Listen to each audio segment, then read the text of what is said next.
5 passos rumo à maturidade. A gente amadurecer um pouco na nossa vida espiritual, na nossa vida psíquica, na nossa vida de relacionamentos. E o que eu vim falar aqui hoje são 5 passos, 5 rumo à maturidade, 5 passos que eu dei e que me ajudaram a amadurecer. Eu não sou a pessoa mais madura do mundo, né? Eu sei que eu não sou maduro, né? Eu sei que eu tenho as minhas imaturidades, eu tenho as minhas imaturidades. E é assim, a gente está numa caminhada, a gente precisa amadurecer. A vida apresenta certas coisas pra gente, se a gente opõe resistência em aceitar a nossa realidade, a gente fica brigando com a vida, a gente briga com a existência e a gente se frustra, porque a gente não vence, a gente não sabe o que fazer. Então, esse é o primeiro ponto, né? Que eu não sou a pessoa mais madura do mundo, nós não somos a pessoa mais madura do mundo, nós estamos em processo de amadurecimento. O silêncio é o primeiro passo para o amadurecimento. É preciso silenciar para escutar o que está incomodando. Você precisa silenciar, se acalmar, para você escutar e perceber o que está te incomodando.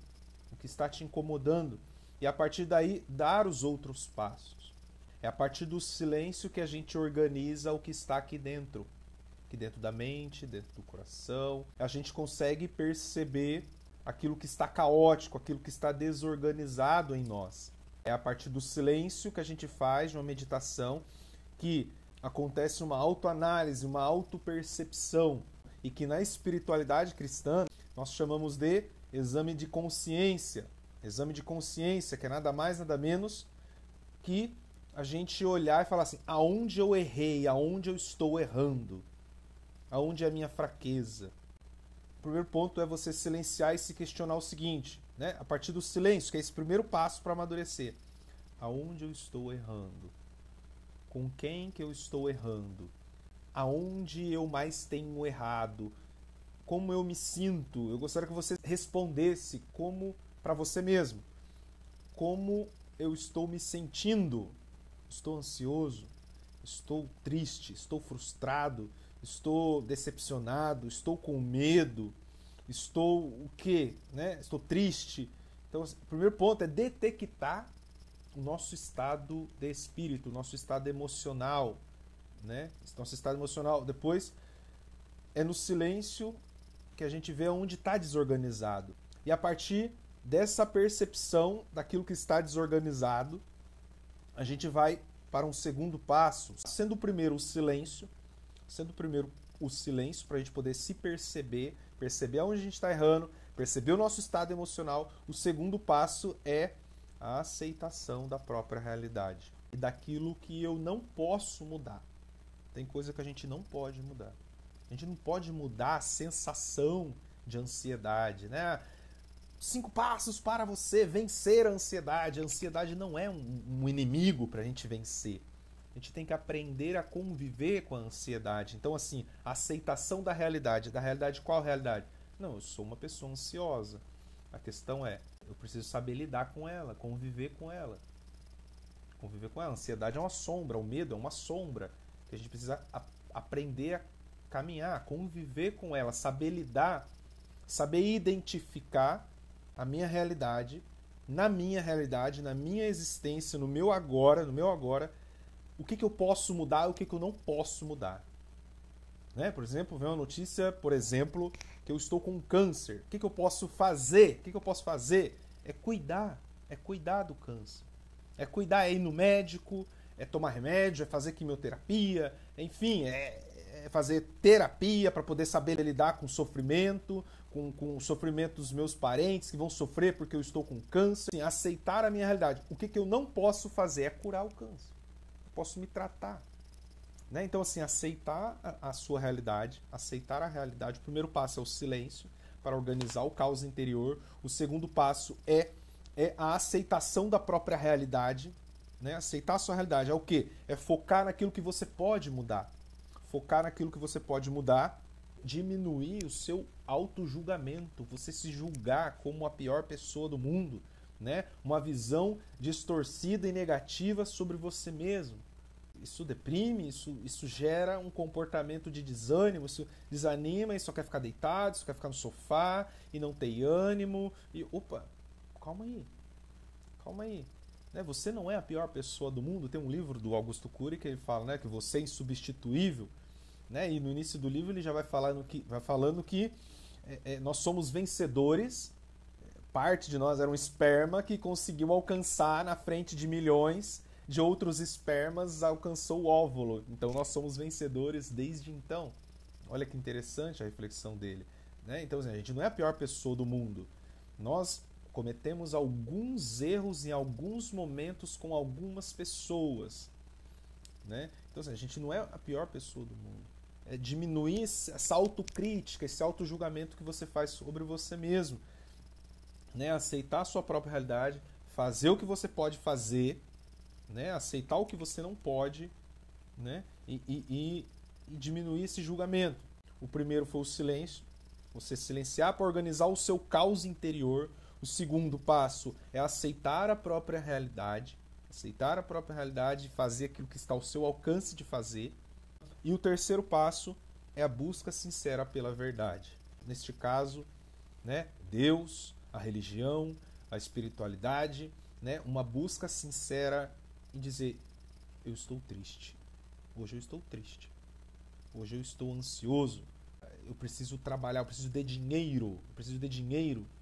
Né? Eu estou desanimado, eu estou triste. Então assim, você ser sincero com você mesmo. Eu sou capaz disso. Eu não sou capaz disso. Eu já me dei conta que eu não sirvo para ser, por exemplo, um intelectual. Que um tempo atrás eu estava ali, era aluno do professor Olavo de Carvalho, eu queria ler livros de filosofia, isso, aquilo. Mas eu percebi que eu não sirvo para isso. Eu sirvo para isso aqui, ó. Conversar, falar de ansiedade, me formei em psicologia. Quer fazer terapia? Vamos lá, vamos fazer terapia, vamos tratar a ansiedade, vamos tratar a depressão, vamos ali, né? Encaminhar ali, se é mais grave, psiquiatra para tomar remédio. Então, é isso, é isso, né? Não sirvo para ser intelectual, não, né? É se dar conta daquilo que você é capaz de fazer, né? É busca sincera pela verdade, você ser verdadeiro com você mesmo. Eu sou capaz disso. Não, disso eu não sou capaz, ok, tá tudo bem, mas foca naquilo que você é capaz, na sua habilidade, naquilo que você é capaz, naquilo que você se destaca. Foca nisso. É buscar entender, né, aquilo que você domina de maneira mais profunda, mesmo que as pessoas ao seu redor não te apoiem, e dane-se a opinião delas, né? Siga o seu caminho, né? Busque a verdade, né? Uma busca sincera pela verdade. Nessa busca sincera pela verdade, é você não tirar conclusão precipitada das pessoas e de assuntos que você não conhece profundamente.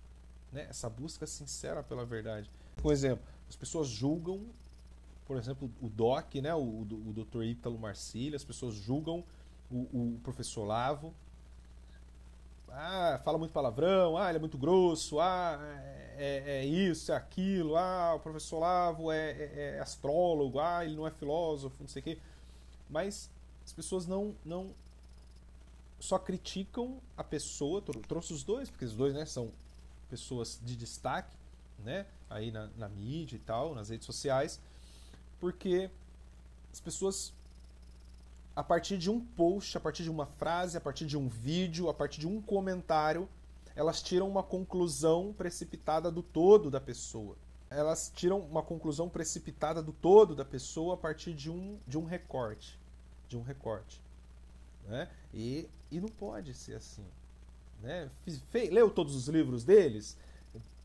Conhece a vida profundamente deles para poder ter uma conclusão do todo? Né? Não. Então, assim, a gente precisa abrir mão, né? Abrir mão desse julgamento precipitado dos assuntos que a gente não conhece com propriedade e das pessoas. Isto é o quê? Uma busca sincera pela verdade. Tem que conhecer mais a pessoa para poder falar mais sobre ela, para ter propriedade. Assim é um assunto, né? E quem faz isso, quem tira a conclusão precipitada é o quê? É criança, é adolescente. Você não gosta de mim, só porque não emprestou o brinquedo. Você não gosta de mim. né, não me ama, minha mãe, você não fala pra mãe, mãe, você não me ama, meu pai não me ama, só porque não deixou, não deu bala, não deu chocolate, né? Então assim, opa, não é bem assim que funciona. E sendo assim, né, primeiro passo, o silêncio. O segundo passo, né, o primeiro passo, o silêncio para poder organizar o caos interior. O segundo passo, a aceitação da própria realidade, focando naquilo que a gente pode mudar. O terceiro passo, a busca sincera pela verdade, verdade de Deus, a verdade, minha verdade, né? A minha, eu não sou capaz disso, então eu vou focar naquilo que eu sou capaz, ser verdadeiro consigo mesmo. Um quarto passo, a direção espiritual, fazer direção espiritual, isto é, uma conversa com um padre experiente na vida espiritual, né? E no direcionamento das almas. Fazer direção espiritual é um quarto passo para o amadurecimento humano espiritual. E eu não estou diminuindo os padres recém-ordenados, mas fala para mim, dentre alguém mais experiente, né, e alguém com pouca experiência, é preferível alguém mais experiente. Então é interessante buscarem um padre, né, um sacerdote, para fazerem direção espiritual que seja experiente na direção das almas. Por exemplo, né, foi em direções espirituais, agora falando um pouquinho de mim, né, foi na direção espiritual que eu fui aprendendo a descobrir o valor e o poder da oração, e da obediência. Qual foi o erro? O erro de Adão e Eva? O erro de Adão e Eva foi a desobediência. Foi a desobediência, né? Quem é desobediente é rebelde, né? E quem é rebelde por excelência? Me diz quem se rebelou contra Deus, né? Quem se rebelou contra Deus, né? A gente foi estudar ali um pouco da teologia. Quem se rebelou contra Deus foi o demônio, o próprio Lúcifer, né? Se rebelou contra Deus. Então, quando a gente se torna rebelde, a gente fica rebelde, a gente não obedece, a gente se assemelha, né? Se assemelha ao diabo, né? Ao diabo, a gente não pensa como Deus, né? A gente pensa como, né, o inimigo, né?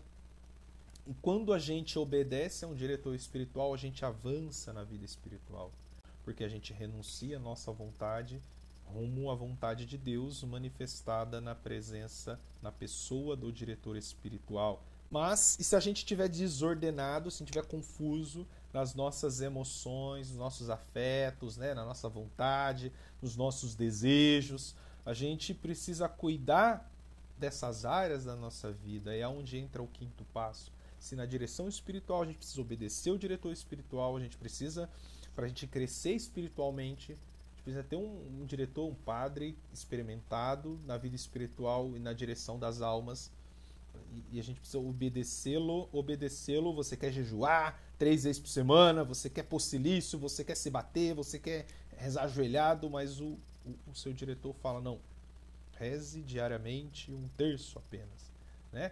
Mas a gente quer fazer coisas estrondorosas, mas Deus vem e exige você, pede por meio do diretor espiritual apenas que você reze 1/3.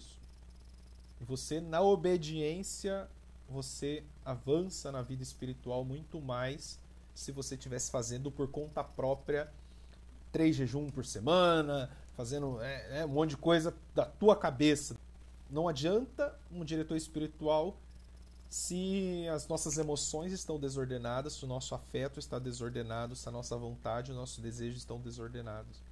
Né? Às vezes o diretor espiritual está ali, né? O padre está ali, fala, te orienta, mas você está todo confuso e não alcança. Né? A direção espiritual não alcança a tua alma, não alcança você, porque você está desorientado emocionalmente, e é onde entra o quinto passo que eu dei e que me fez avançar na vida afetiva, na vida emocional, nos relacionamentos, na vida espiritual. Vamos lá, vou voltar, antes de chegar nesse quinto passo, quero voltar com você aqui que o primeiro passo para avançar rumo a uma maturidade, o primeiro passo foi o silêncio, o segundo passo foi a aceitação da própria realidade, o terceiro passo foi uma busca sincera pela verdade, o quarto passo foi a direção espiritual, e o quinto passo é a psicoterapia, né? Eu fazendo terapia, que eu superei dificuldades em relacionamento, né, em se relacionar com as pessoas. Eu era uma pessoa muito grossa, muito arrogante, colérico, né, temperamento colérico, muito pra frente, muito folgado, palavrão, falava muito palavrão.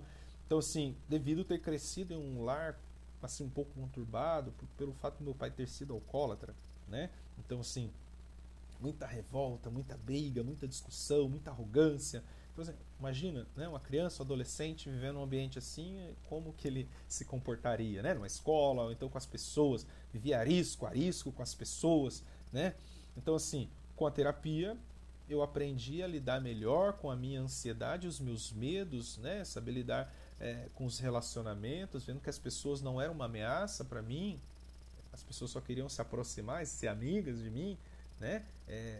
Só queriam ser amigos. Então, assim, e eu achando que é folgado, fulano é assim, fulano é assado, porque eu já estava arisco, porque eu fiz muitas direções espirituais e me ajudaram muito a avançar, a amadurecer, a avançar na vida humana e espiritual, a descobrir o valor dos relacionamentos, o valor da oração, da obediência, de abaixar a cabeça, de silenciar, de que não preciso reagir todas as vezes que as pessoas falarem algo comigo ou me tratarem mal. Não sou obrigado, não posso reagir como um animal que quando a gente avança ou ele morde ou ele foge, né? A gente tem né, a capacidade da liberdade de escolha, né? O autodomínio. A gente tem que pedir ao Espírito Santo o dom do autodomínio, a graça do autodomínio, para a gente dominar os nossos impulsos, principalmente impulso de raiva, impulso de ódio, impulso de falar, de xingar, impulso da sexualidade. Isso é difícil, mas é possível. Foi com a terapia que eu soube lidar com isso, né? Com medo, com ansiedade, com desconfiança, com arrogância, né? Foi na terapia, foi necessária para mim, quando eu já não conseguia resolver as coisas sozinhos, né? E não podia contar com amigos, com familiares, né? Porque talvez não vão entender. Às vezes a gente acha, não, vou conversar com aquela minha amiga, com aquele meu amigo, mas ele não vai entender, porque vai ter um pré-julgamento, porque já te conhece. A gente vai falar com um familiar e não vai ser a mesma coisa. Então essa era a impressão que eu tinha, e eu ali, não, eu preciso fazer terapia, eu vou buscar um psicólogo, né? E o padre sempre recomendou, o diretor espiritual sempre recomendava, olha, se você sentir necessidade e não conseguir resolver suas questões sozinho, faz uma terapia que eu acho que vai te ajudar, né? Vai te ajudar. Eu aprendi com a terapia a me conhecer melhor, né? A lidar com a minha ansiedade, assim como não tirar, né, as conclusões precipitadas das pessoas, né? Que a gente tem um pré-julgamento, a pessoa olhou pra gente meio assim, a gente já fala, fulano é folgado. A gente já tira uma conclusão precipitada das pessoas, né? E não é bem assim. Com a terapia eu aprendi a não tirar a conclusão precipitada das pessoas. Eu aprendi a interpretar a realidade conforme a realidade, né? Foi na terapia que eu aprendi a interpretar a realidade conforme a realidade e não conforme as minhas interpretações pautadas nos meus julgamentos errados, né? Às vezes a gente tem julgamento errado, né? A gente tem os julgamentos errados e a gente acaba enfiando os pés pelas mãos. Quem já tirou conclusão precipitada de alguém e errou nesse julgamento? Escreve aí eu, né? Então, assim, a gente tem isso, a gente interpreta as pessoas de maneira errada, de maneira distorcida, né, as situações, e a gente enfia os pés pelas mãos, a gente se decepciona, a gente decepciona as pessoas, e isso ferra os relacionamentos, principalmente, né? Ferra o trabalho, a gente enfia os pés pelas mãos. É difícil mesmo, a gente precisa aprender isso. Foram esses 5 passos, recapitulando, né? O silêncio para ordenar, a gente percebeu um exame de consciência, uma autoanálise através do silêncio, é o primeiro passo para ordenar, organizar o caos interior. O segundo passo, né? A aceitação da própria realidade, né? Você aceitar aquilo que você não pode mudar e focar naquilo que você pode mudar. O terceiro passo, né? Uma busca sincera pela verdade, a verdade de Deus e a verdade sua. Eu não me sinto capaz disso, então vou focar naquilo que eu me sinto capaz. quarto passo, a direção espiritual. Como padre experimentado na vida espiritual e experiente na direção das almas. Né? Isso me ajudou a avançar na vida espiritual profundamente. Né? E me ajuda ainda, porque até hoje eu faço direção espiritual. E psicoterapia. Né? Eu, fazendo psicoterapia, soube lidar com os meus medos, com as minhas ansiedades, os meus traumas de ter convivido com um pai alcoólatra, a vergonha de ter um pai alcoólatra, enfim, era desconfiado, era arrogante, era ignorante, colérico, né? De temperamento colérico eu sou. Então, assim, a terapia me ajudou nisso. Abração pra vocês, hein?